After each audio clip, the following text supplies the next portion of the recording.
Good evening, everyone. I'm Dr. Dylan Bird, lecturer in journalism in the School of Media and Communication at RMIT. It's my pleasure to welcome you to the Capital for tonight's very special event presented in partnership with the Wheeler Centre. I'd like to acknowledge the people of the Woiwurrung and Boonwurrung language groups of the Eastern Kulin Nation on whose unceded lands we are gathered here tonight.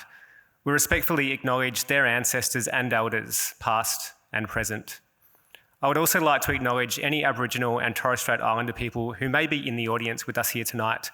And in paying respect to First Nations peoples and cultures, I also want to acknowledge their spirits of resistance and defiance, which ties in perfectly with the themes to be discussed here. RMIT regularly collaborates with the Wheeler Centre to present exciting conversations like this one, which represent both organisations' shared values of celebrating and showcasing emerging and established voices and delivering cultural public programming inspired by writing and ideas. RMIT is proud to present tonight's special In Conversation event with Bob Brown, discussing his latest book, Defiance, Stories from Nature and Its Defenders. It's a book that brings together vignettes from his lifelong pursuit of environmental justice, from fighting for Tasmanians Lake Pedder and the Franklin River, to his long time as a federal senator and leader of the Australian Greens, and heading up his own foundation. And in all of that, there are great lessons for us all in how to bring about change when the odds are stacked against you. Bob is joined by our host, journalist and RMIT alum, Dr. Jeff Sparrow. Jeff himself has authored many books on topics such as the climate crisis, fascism, the culture wars, and his latest, a graphic book about direct action. Please join me in welcoming them to the stage.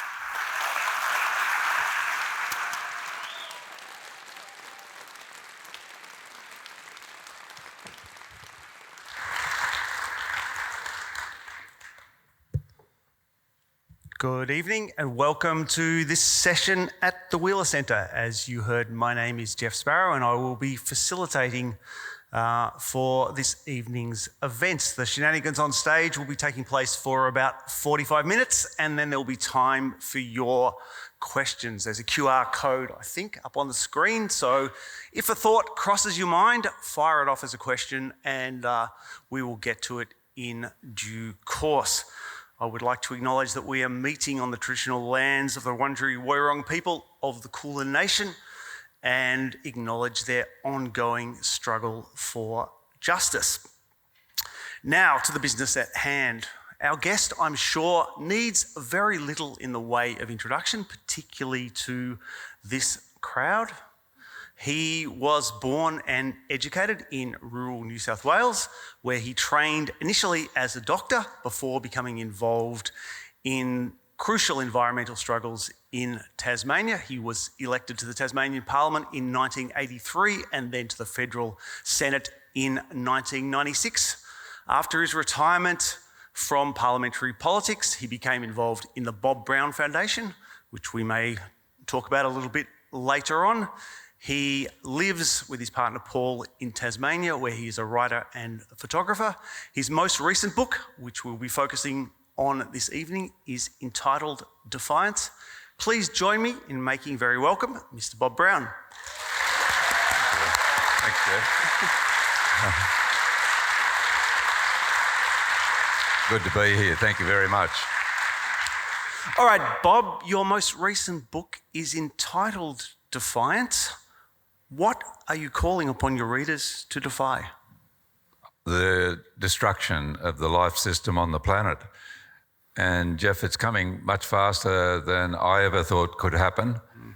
And I'm not a gloom and doom merchant, but for those of you who read deeply and press red lines in The Guardian might have noticed recently that the United Kingdom's College of Actuaries, these are people who look at things in detail and assess them, along with Exeter University, known worldwide as a leading think tank and investigator on climate change, came up with two figures which I think we have to deal with, and part of that requires defiance.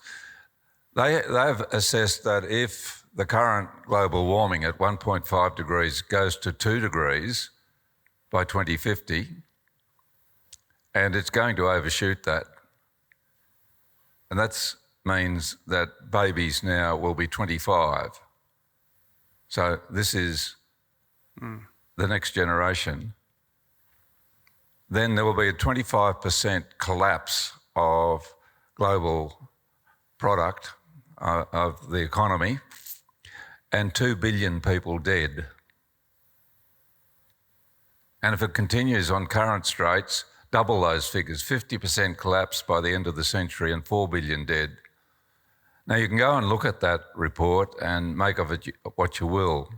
But the problem, Jeff, is that the leaders around the world are blinkered, and at a time when the planet can't stand it, there isn't a government on earth that isn't in favour of more growth, that is more consumption of the natural environment. And we're already using double the ability of the planet in terms of living renewable resources, that includes our food, to provide for us 8.5 billion human beings. But those dire reports like that one, you had to go looking for it. And we just, if it had been a 0.25% drop in the interest rates, or had been some 10% drop in the stock exchange, be front page all over the country. But because it's 25% collapse of the global economy and 2 billion dead, and we don't want to know about that, it didn't rate in the Australian press. And yet that's what we're confronting. And if we deny that, we're leaving those 25-year-olds and the next generation to despair over why we didn't do something. So what this is about is defying the way the world's going and changing direction. And in particular, doing so while there's hope and there's a reality of changing it. But it's at the moment we are sensibly up against it. But the idea here is to not get depressed, but to get active. Yes, well, let's talk about that. I did note that in 2015 you published a book that was called Optimism. In 2025 you published a book that's called Defiance, and the difference of a decade seems to suggest that things have got rather worse in that time.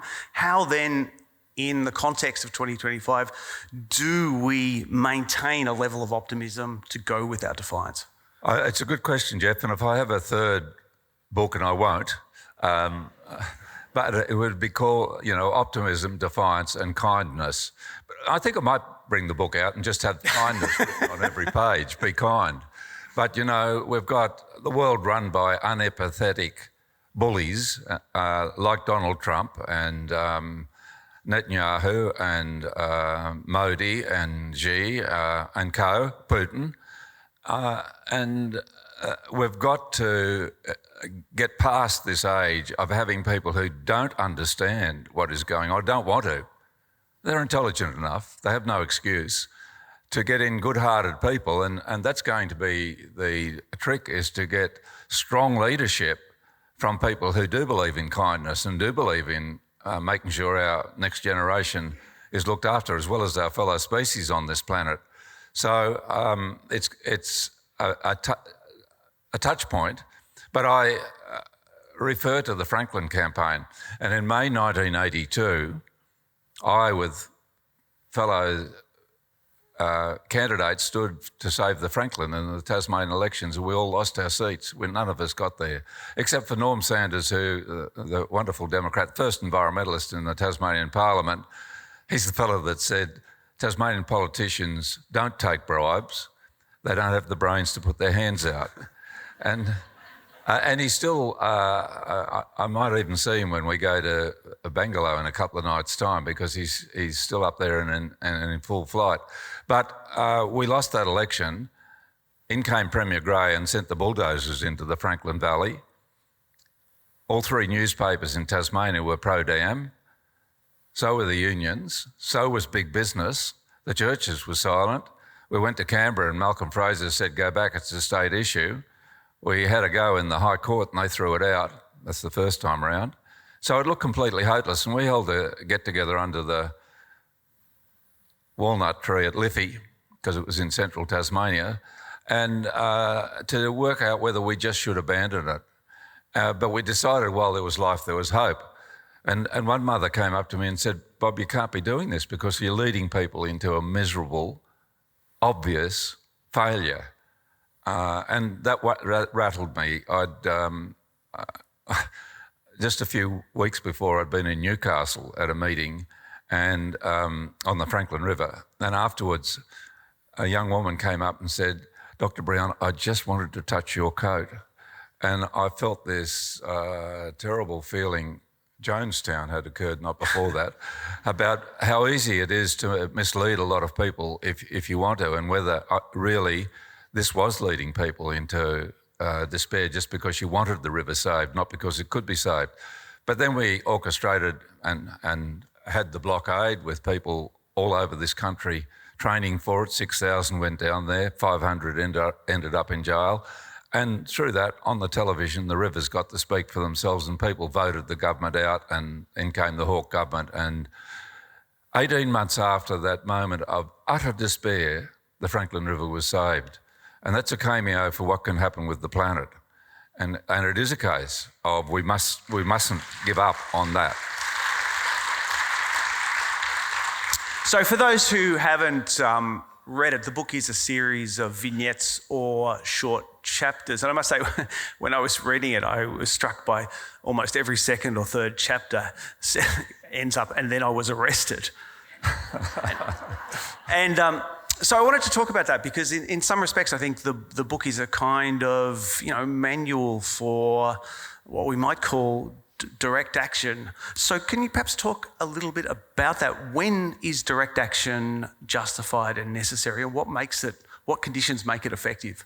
Yeah, Jeff, it's required right now, and as direct peaceful action, we don't have the guns and the bombs. They've got those. You can see Donald Trump abusing that right now against democratic norms in the United States. And we are up against ruthless corporations who hand to spineless governments and politicians legislation to get environmentalists out of the way. And this comes out of the United States. The Wazir movement in the 1980s, and Tasmanian loggers, amongst others, went over there to learn. And it was this: they said to each other, we can't win the argument on the environment. The public wants it protected. So we've got to get the so-and-so environmentalists out of the way. And it was suggested to kill them by one fella, the quote's in the book. But that wouldn't do. So the corporations are now globally handing even democratically elected legislatures, and it happened in every state in Australia except the ACT so far, to bring in legislation to make it very frightening to take direct action, particularly in standing up for social justice or the environment. And that includes, Jeff, I have to make a personal explanation here. You're talking to a criminal because, I got convicted under these laws in Tasmania of standing or being in front of a forest with swift parrots in it that they wanted to cut down and not getting out of the way. Now, it was illegal for them to be logging that forest under their own laws. Instantly, swift parrots were reported in that forest in northeast Tasmania at Snow Hill. They had to stop logging within 500 metres, but they didn't. And when it got to the magistrates' court and I explained that, she convicted me and Jenny Webber from the foundation anyway, saying that in the case of Jenny Webber, when she told the loggers and the police that there were swift parrots present, she did so in too light-hearted a manner. And when I told them that, 2 swift parrots just flew over our heads, I was too argumentative. This is absurdity, so we're appealing against that, but it's going to get tougher, not easier. And you can see that happening in Britain at the moment and in the United States. The laws are in Tasmania now. It's a bigger criminal act to stand in front of a tree to protect wildlife than it is to go next door with a shotgun and frighten the neighbour's family. The penalties are greater for the first. And this is the absurdity of corporations handing to politicians these leads. But we had a lawyer out from the United States, from Oregon. She was fantastic the other month, the foundation did in Hobart. And she said, well, I said, is it true that corporations are behind these laws? She said, yeah, there's 2 centres in the United States specifically funded for corporations to draw up legislation to give to the legislators to help the corporations have their way. And, it's not, this isn't conspiracy theory, this is actually what's happening. And what I despair of is the governments, and this includes the Albanese government, the state Labor government here in Victoria, and governments, Liberal and Labor around the country, who simply take those laws and legislate to deprive their own citizens of the right to peaceful protest. But I can say that in the Tarkina, in 2019, they had planned to log 3,600 hectares of the rainforest there. But because we got in the way, and I'm talking about hundreds of people, they've so far managed to log only 58 hectares. So it's effective, it does work, and we've got people in the trees in the Styx Valley in Tasmania at the moment. It's been snowing there during the week, but they've kept the loggers at bay, and this is our right. And Jeff, the other thing, if I may, there is this fear of being jailed. I've given, Paul makes a, where are you, Paul? He's here somewhere. He makes a very good fruitcake, and I've explained to him how to put a file into the centre of it when he brings it into jail next time I'm there. But jail in Australia is a fantastic place for writing, and we've found that if you've been to boarding school, you'll take to it like a duck to water. And I also say the first time I was jailed at the Franklin, after I was there for 3 weeks, I came out and the next day was elected into the Tasmanian Parliament, and the jail was far friendlier. It was much nicer. Well, I want to follow that up because, as you mentioned there, laws against protests are becoming stricter and harsher, not just in Australia, but all over the world. And you chronicle that in the book. It's Australia, it's the United States, but, in Britain we're just seeing the most recent footage was of a blind guy being arrested for under a terrorism charge simply for wearing a T-shirt that said Palestine Action. And so I wondered, what would you say to a younger person who is concerned about the same things that you are, wants to become involved, but is worried about the consequences, not just in terms of the anti-protest laws, but the incredibly punitive regime that we're living in now, where, people who speak out about Palestine lose their job or get sacked from university or whatever, in an environment where jobs and housing are much harder to find. How would you convince this person that the risks are worth taking and, they should be defiant in the face of those penalties? Well, it's part of my job as an old fella to be licensing and encouraging young people and older people to take direct action and peaceful direct action, because it's badly needed, and they do take notice of it. They want us to stand by the side of the road and hold up placards. They want us to sign petitions. And I was in the Australian Parliament when Labor and Liberal got together and decided that petitions, 600-year tradition of people writing petitions to Parliament and having them read out, was abolished. So remember that next time you're signing, clicking onto a petition. And they want us to generally be knocked out. My idea is to say to young people, well, go to it, and to older people, of course, and but make sure you look after yourself and those around you, your kith and kin, and have some. Don't get too anxious. Make sure that you do get your certificate. Make sure that you go to parties, that you have a good time. If you have to go shopping, except Harvey Norman, so I don't know about that. By and large, but the reality is it's getting worse, and it's going to get much worse. And that figure of 2 billion that the actuaries, these are conservative people in the UK, have come up with is not fanciful. They're talking about the real results of the calamitous situation we've brought upon ourselves on this planet.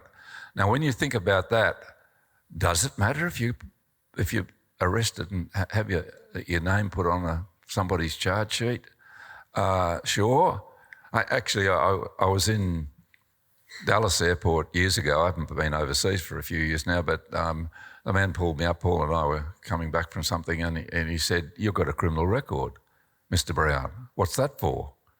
And I said, "Oh, well, there's this little island south of Australia called Tasmania, and there's a rainforest there, and there's a bulldozer going in to knock it down, and I got in the way. And so I got that record." He said, "Oh, well, you can go." And we underestimate the public feeling. And this is a problem for governments. The great majority of people want the environment protected. And it's easy to think that you're going to be on the bad side of the ledger. But when it comes to facing up to the penalties for being arrested and so on, I don't know of anybody coming back out of our campaign in Tarkina or for the swift parrots or the tall forest of Tasmania who's regretted it. They all say, "What a fantastic experience, I'm going back again." And because you feel good about it. You don't feel bad. And I'm a policeman's son. So, and I was just 2 nights ago, we were having a meal at the Red Velvet Lounge after the launch of this book in Signet. And there sitting in the corner is the policeman who arrested me, that gave me the criminal record. And he said to me up on the place under the trees, "Bob, you're not going to get arrested on my watch, are you? I'm retiring next month. Surely you're not going to get arrested." And I said, "Well, Sergeant, I can tell you how to get out of it. Arrest them. They're logging forest with swift parrots in it. That's against the law." "Oh," Bobby said, "you know, my first job was to go down to the Franklin and arrest people demonstrating against the dam. So you're going to bookend my career." And he was a lovely guy. And you know, don't be too frightened about, we're in this lucky, beautiful country of Australia. We aren't in Uganda. We're not in the Congo. We're not in Putin's Russia, where the last young environmentalist I saw on the street has disappeared and I don't know where he is. And I've got a chapter in there about what happens to people in other countries. That's not happening in our country, and we can make a stand. And so everybody, there's cards outside about our March for Forests here in Melbourne and elsewhere around the country in March next year. We want to make that as big, because ending native forest logging is the cheapest and quickest way of turning around global warming globally. That's what the United Nations says. So Margarita's out there with those cards and another one on Tasmanian issues, but please go and see them. They're next to the table with the books on it. But the other thing is, and I realise this for people raising families and so on, it's very, very difficult, but funding environmental activism is incredibly important. Did you know that less than 2% of philanthropy in Australia goes to the environment and less than 1% of government spending? So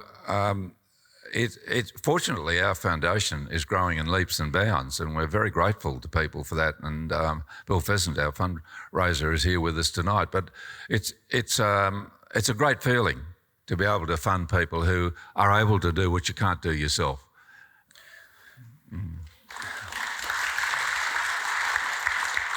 So talking about Defiance, you came out as gay in 1976 at a time when that was illegal.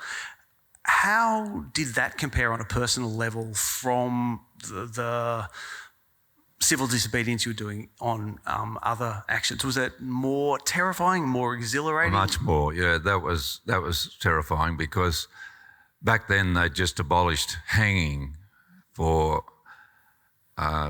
homosexuality, and it was now reduced to 21 years in jail. Whoa. And I knew of people in Launceston who had been jailed for 3 or 4 years simply because they loved each other, and bang, off they went to jail. So it was terrifying. And on the other hand, so was terrifying the idea of having an essential part of yourself kept under cover and not talked about. And so it was, our society, thanks to the flower power of the 60s, was evolving and starting to open up on issues like that and assess them in a more humane fashion. So I went to the neighbours, and they were good Baptist folk, and said, knocked on the door. I'm out in rural Tasmania. Bob from down the road, I just come to tell you that I'm a homosexual. And they went, and somebody said, oh, we think we've got an uncle like that. But they were very good. You know, it was putting on to them, and my family was very good about it. And afterwards, I had people say, you should never have done that. You'll never get anywhere now. And it took a long while for that to change. And in fact, just because some people, loggers, put some stuff up, homophobic stuff on a website the other month about Paul and I, we've taken them to the Anti-Discrimination Commission, not because we care about it, you know, we've got thick shoulder, but young folk shouldn't have to put up with that. And so on a broad front, it goes on, and you see the need for other people always who are much harder, up against much greater odds than ourselves. But it's just important to take action where you can. And I'm so pleased, whereas 30 or 40 years ago I needed somebody to come with me if I went up the street in Hobart or Devonport because of the threats and the foul language that came in my direction. Now when I go up the street, it's Bob, can we have a selfie with this? The world has changed so beautifully, and I'm just so grateful to have gotten to this age, to have seen that change occur, and we all did that together. So it's a marvellous change. Of course, people in Afghanistan and Uganda and Russia don't have that yet, but hopefully that is coming their way before too long. So it's nice to be part of seeing things change in the right direction like that. And again, we want to see the environmental thinking of the planet change rapidly away from growth economies. You can't have endless growth in a finite system. It just will collapse. That's the logic and the physics of it. And to a steady state. And this is not a greenwash where sustainability that so many corporations use, which is they mean sustainable profits, but to a truly sustainable planet where we human beings live together with our fellow creatures and also coming generations and leave the world. And I quote American presidents talking about this serially down the line about the takeover by corporations, which is taking over government. But things have gone in that direction. Things can come back again, and they will. We'll either have a collapse of the planet because we didn't do something, or we'll have a steady state economy because we did do something. In which that steady state just means everybody's own capabilities, their own best creativity being brought to the surface. We don't have to be destroying nature and taking everything. Look at Donald Trump opening national parks now to exploitation. And if we don't think that's not coming to Australia and to our World Heritage areas, we're wrong. It'll always be sustainable, it'll be ecologically wonderful, etc. There is no limit to this before it all runs. And they're deep sea exploring now for, they're going to ravage the bottom of the oceans for minerals, and they're looking at the moon. There's just no end to it, and it's not sensible. And all we environmentalist Greens, if you like, are talking about is being sensible. You mentioned the social tumult of the 1960s. I'm going to use that as a segue to draw out the fun fact that I introduce at parties whenever Bob Brown's name is mentioned. Can you tell us about how you signed Jimi Hendrix's death certificate? Yes, well, I didn't. Another Australian doctor did that, but I was at St Mary Abbott's Hospital in London, and I was staying at a boarding house it wasn't a boarding house, it was a sort of a hostel in Kensington, And I had this job as looking after the casualty at 8 o'clock in the morning when Jimi Hendrix was brought in, and poor guy was dead. He'd been dead for some hours. His girlfriend was there and very distressed about it. And I went to look after, then having seen this, he was taken inside and another doctor signed his certificate. And I had planned to go to the Isle of Wight to his next concert, so I missed out on that.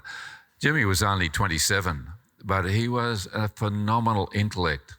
And I quote him in the book saying, look, there's bullies and bigwigs and nasty, evil people out there, and they want you to be compliant and nice and decent so that they can spread you out like Jell-O. And it just strikes a chord because he could see then what was coming, and we can't afford to keep being nice to these bullies. We have to stand up. We don't have to be nasty. We have to stand up and look them in the face and saying, you're not going past here. You're stopped. You're not going to do this. You have a chapter in the book about the Stop Adani convoy prior to the 2019 election, and you conclude afterwards Morrison was elected Prime Minister. Pro-coal Labor ended its campaign by offering $5 billion of taxpayers' money to boost gas fracking, including near Adani's mine. Just 10% of Australians voted for the Greens. That is, 9 out of 10 Australians had voted for their children's children to go to hell. In the wash-up for the election, you and that convoy were sort of widely blamed for the Morrison election. I just wondered, how do you look back on it now, what your response to that? I'm very proud of going up there with 200 people to protest against that awesome mine and the greed behind it.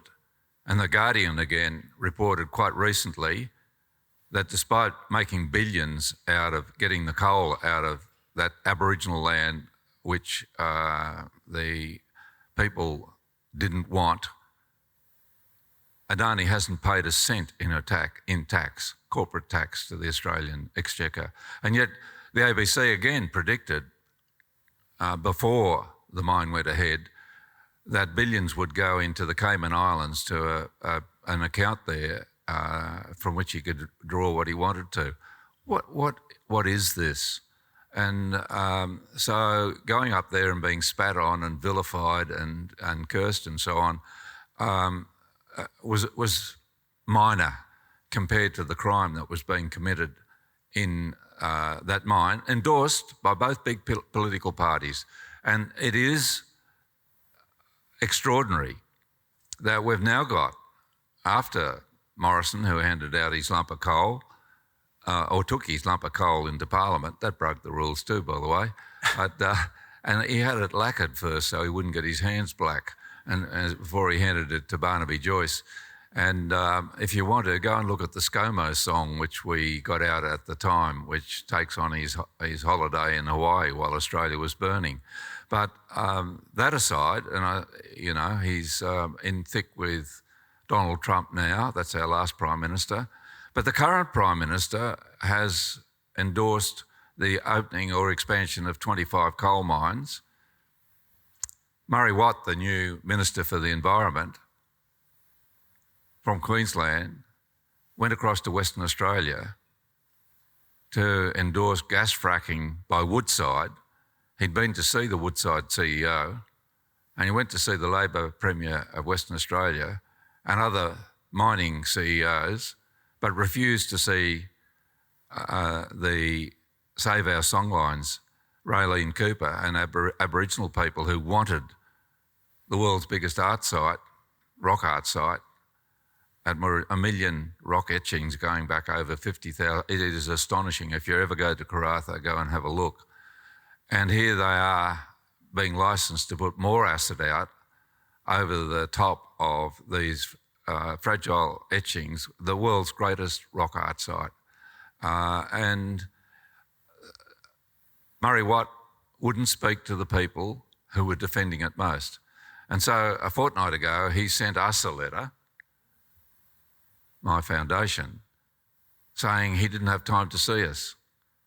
And what he's doing, this is the Minister for the Environment, is going to see the logging and mining and whatever else extraction industries but not seeing the activist Indigenous and environmental people. And can you imagine what would happen if we had a Minister for Mines or Logging who hung out with environmentalists and refused to see the head of Woodside or the head of the Logging Corporation? They'd be held to pay. So we've got now, and this is Albo's own personal selection, very deliberated, a corporate lackey who's determined to give the corporations what they want. And the next decision, and I've been reading about this afternoon, we're cut out of it so we don't know what's happening, is about MMG, the totally state-owned company of Xi's government in Beijing, which owns the Rosebery mine in Tasmania. It wants to put it's a mine there since 1885 and it does employ 500 people, and we're quite content for it to keep going. But it's filled up its waste sites, and now they want to put a pipeline across the Pieman River into ancient, totally intact forest full of wildlife, including masked owls, with this acid waste. Just put it across there.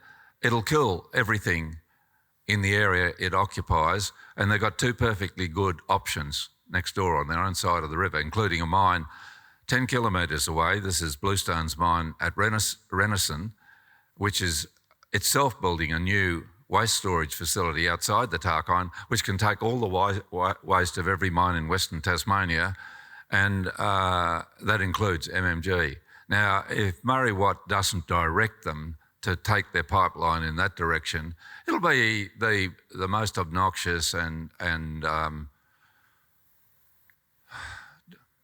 derelict decision by an environment minister ever, I think. So we're waiting on that one, and we'll see. But he's not talking to us, he's talking to the mining CEO, so who knows? That's the Australia we're in, and 70% of people voted for destruction of more forest. They voted for Labor, Liberal, National Party, Pauline Hanson and so on, more than 70% at the last election. And there were perfectly good options to stop logging. And people say, oh, we've got to look at other issues, and sure, but that's the decision. We're now facing the destruction of the planet in a faster and closer way than we've ever seen before, and the quickest way to turn that round in Australia is to stop native forest logging. Albo can do it tomorrow. He's got the constitutional powers. It's only New South Wales, Queensland and South Australia. Mind you, there's some hedging around the edges with so-called new logging in Victoria and in Western Australia, where Alcoa wants to flatten 9,000 hectares for bauxite of rare mine in the southwest. It's endless, and we have to stand up to that. And if they go to put that pipeline across that river, there'll be the biggest showdown in Tasmania since the Franklin campaign. And you're all invited to come down and sit there. Because, as I like to say, the Tarkine is a most arresting place. We'll get everyone here arrested yet. Just one more question, and we'll throw to the questions that are coming in. And just following on from what you're saying there, so the planet is on fire. There's a genocide happening in Gaza. The far right is on the rise all around the planet. Why aren't the Greens doing better? Why are they still on 7%? And what would it take for that to change? Well, it takes voters to change, and that is happening. At the last election, 30% of people voted away, including Fertiles and Greens, away from the big parties, and that process is going to continue.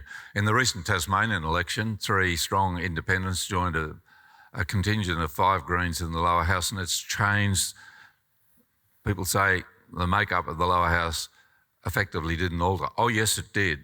People who were doing nothing went out, and people who were active, particularly, for example, independent Peter George, standing against the fish farms, got the highest vote in our seat of Franklin in Tasmania, and it took Eric Abetz needed preferences from him to get just marginally elected back into the parliament, where he's now the treasurer. But things are changing, and it's changing in the right direction. The question is it fast enough? And why aren't people thinking about the need to vote for the next generation? and against this awesome disregard for human life and well-being because people are different or have a different religion or a different culture, which is still around the world. And as you'll know, Jeff, I'm in favour of global democracy because I believe the great issues of the age, including environmental destruction, but also artificial intelligence, nuclear weapons, the spread of chemicals, genetic fiddling. We need all these. We need a global compact with this human community to bring these things under democratic control. And the corporations which run the world at the moment are dead set against that. So we've got to think about that as we go to the ballot box. It's crucially important now how we vote. And people, unwittingly, if you like, thoughtlessly more likely, are voting for their children to go to hell because we need to change what's happening at the moment. And Albo's not going to change, nor's the Liberal Party. They're going to keep the coal mines going. Oh, there he was up at Taree with 7,000 houses made unlivable by the floods earlier in the year and a number of people dead, saying, oh, this is due to climate change. We've got to take action against it. While his government's opening more coal mines, ticking off on more coal mines and gas fracking and forest burning. You know, that's got to stop. And it's really, we're a sensible, well-educated society. It's up to us. And it's a great pleasure being able to take them on. And I write to Albo quite frequently. He doesn't write back as frequently. But that's our God-given right in this democracy. All right, we have about 15 minutes. I regret to inform you that we have 30 questions, so you might have to answer them quite quickly. Yes. There seems to be some sort of voting system here, so I'll just go through them by popularity. The most popular question from Eva: has the goal of the Greens ever been to form majority government? Yes, Eva, it has to be to replace the current parties. I don't mind whether it's Teals or Greens or whatever, as long as they're looking after the planet and the rights of those generations coming after us and our fellow creatures. So the answer to that is yes. It's only replacing the existing parties that's going to make it come good. They are not capable of changing. They're too much owned by the corporate sector. We've got corporate takeover as government. They won't change. Oh, it's a moving feast here, I tell you what. What's your opinion of Albo as PM? Of? Albo as PM. Well, I talk about in the book the red handfish down to 60, 40 on that reef, 20 on that reef. And he and the Tasmanian Liberal governments are licensing fish farming by Petuna with its pollution washing in that direction. But and the scientist who knows about this, she told me that when the 5 kilogram salmon break out of the fish pens, they always do, they will eat what's left of this amazing little fish, which, different to other fish, lays its eggs around a little piece of grass and stays there and looks after them. Other fish's eggs float off into the ether and a number of them survive, and that's good. These ones look after it. And they've gone down to walk on their hands, and they walk a total of perhaps 13 metres a year. They're not gadabouts, but they're absolutely beautiful and fascinating. And if you go to our website, you'll see I've got a little video on the red handfish. Now, I just finished that by saying Albo's licensing this. So for the red handfish, it's finito a la Albo. And it's not high. Fair enough. If you had the power to make... these are all anonymous, so if you had... Oh, God, it keeps changing. If you had the power to make one radical, unilateral decision for the planet tomorrow, what would it be? Global democracy. You get the 8 billion, well, it'd be 6 or 7 billion people on this world voting, and all the opinion polls show this. They want greater action on climate change. They want an end to this obscene gap between the Elon Musks of the world and the hundreds of millions living in abject poverty. They want an end to $3 trillion a year being spent on armaments. They want an end to these global transactions and put a tax on that, and you can pay to take every child on the planet out of poverty. People are good-hearted, and the big corporates, whether they're working in autocracies or dictatorships or democracies, are there to make profit. They're not there to look after other things. And by law, they have to make profit and get rid of jobs and expend the environment, the global commons. So I would go for global democracy, because you put your faith in the people, let them have a go. And right around the world, that's my experience, feel the same. They want their children to do well. They want wildlife to be part of the future of the planet. They want this planet to be livable and sustainable. And they want equality, because that brings peace to societies as well. So that's what I'd go for. All right. Anonymous is also asking, I think this might be a different Anonymous, in a world of so much division and hatred, how can direct action and civil disobedience move us to cohesion and dialogue instead of risking perpetrating oppositionality? Instead of risking? Oppositionality. Sorry, we've got to oppose them. Yes, we are divided. But if you think Elon Musk or Donald Trump or Mr. Putin or Mr. Xi or Mr. Modi are going to meet us halfway, no, they're not. Read their history. And we have to stand up to that. And so good-hearted people who want social justice and environmental protection and the rights of coming generations to be looked after have to stand up to them.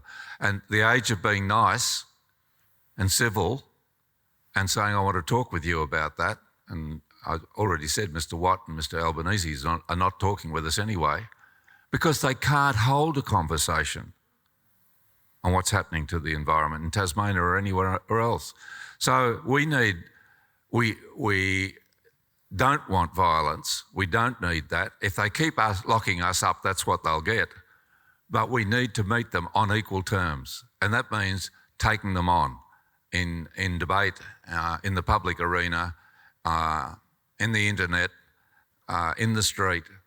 And that brings me back to that march for the forests in March. We need to be out there in greater numbers ever, because we can put an end to native forest logging in this country overnight. We've got enough wood in our plantations to supply all their needs. New Zealand did it 25 years ago, and it's exporting plantation wood to Australia at the moment, for goodness sake.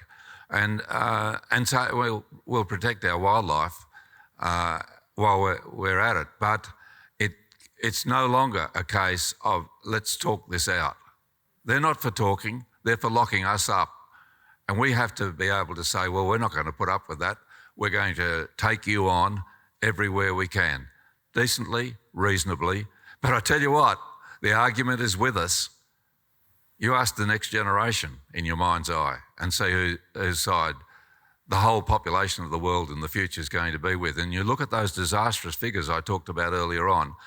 We don't have time to talk this out anymore. We've got to take action. Anonymous.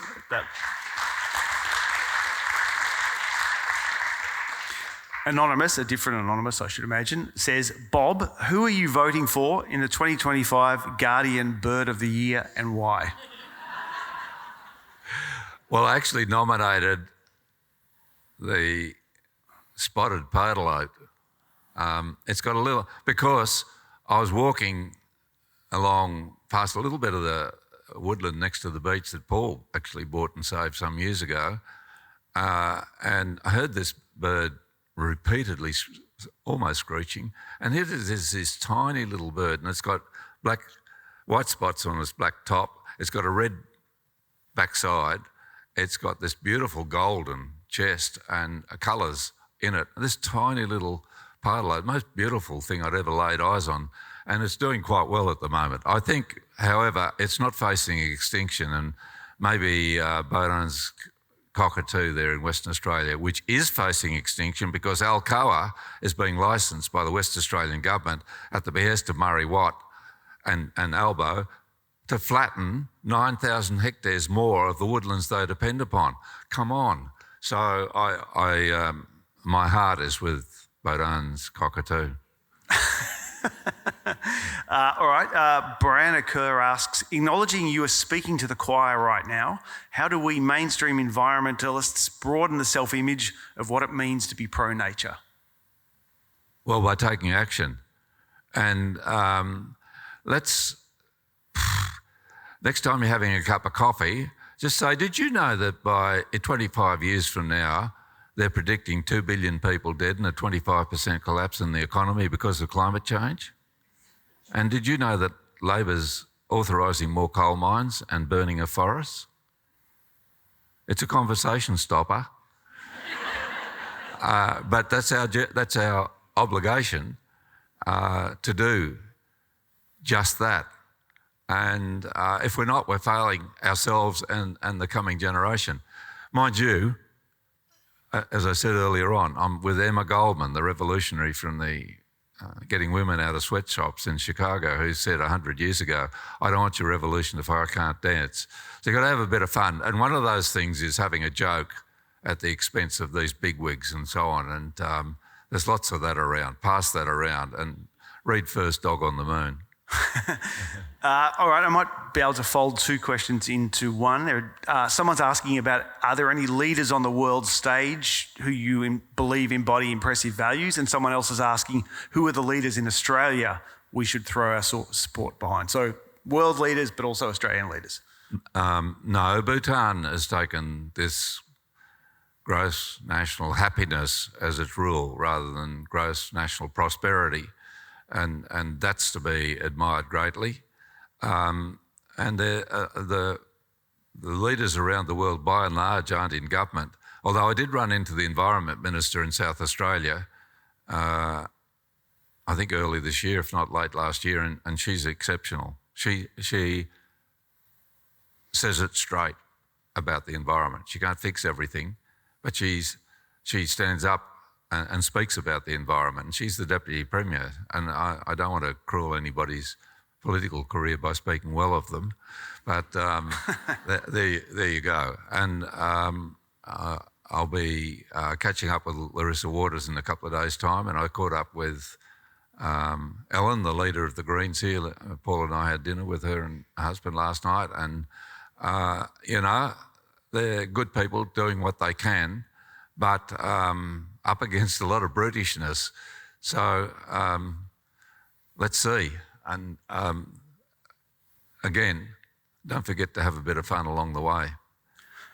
All right, I don't think we're going to get through all 35 of this, but we'll press on. Anonymous also asks, what's your thoughts on the Gaza genocide? On the Gaza? Genocide. Criminal and disgusting, and I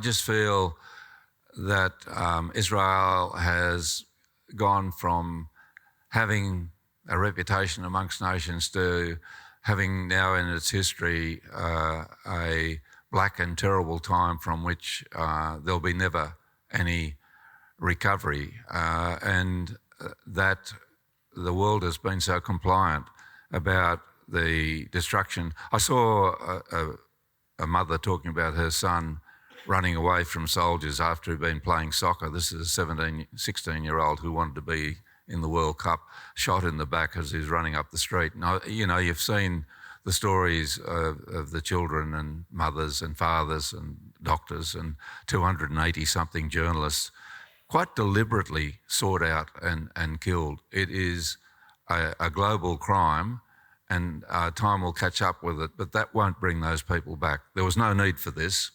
The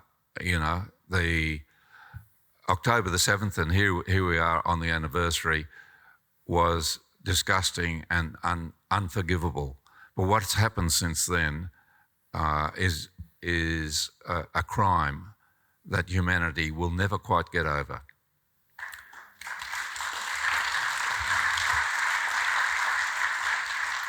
I promised Bob I would ask this Dorothy Dixer, so I will now ask it. Bob, what do you do for fun? Besides have breakfast with Paul,